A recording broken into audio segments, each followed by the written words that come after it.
Good morning. It's Pastor Mark McDonald with First United Methodist Church of Batesville here for another morning devotional as we begin this day. Today, I want to share a little bit about some preparation you might make in your mind and your heart for tomorrow's sermon and for our worship service, which is built around one of the stories of the Bible that you are probably familiar with, the story of the Exodus, and when the people made a golden calf to worship when Moses was up on the mountain with God. And I'm going to share some in the sermon about idolatry and about sin.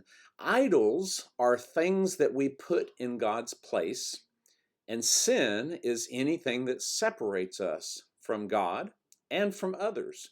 And so I want you to think about the things in your life that you have that maybe you've put in the place of God or that get in the way of your relationship with God. It may not be an item. Sometimes we think of idols just as golden calves or things that are physical objects that we worship, but idols become things that take the place of God.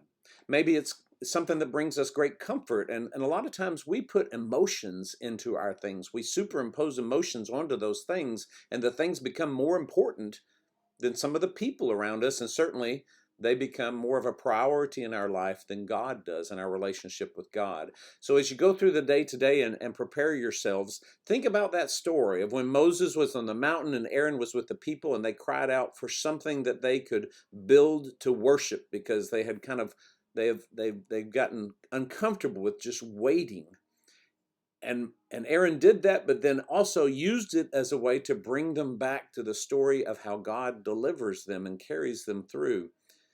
We are used to things like that, but we all have different things that we have in our lives that become idols for us, that take the place of God in our priorities or our worship. We also have different things that cause us to sin, different things that get in the way of our relationship with God and each other. So I hope you'll take some time to prepare yourself for our worship service tomorrow, where we come to hear this word from God and hear the hope that comes with the grace that redeems us and carries us to a new place. Just like the people of Exodus, we are the children of God. Have a blessed day today and #be a blessing.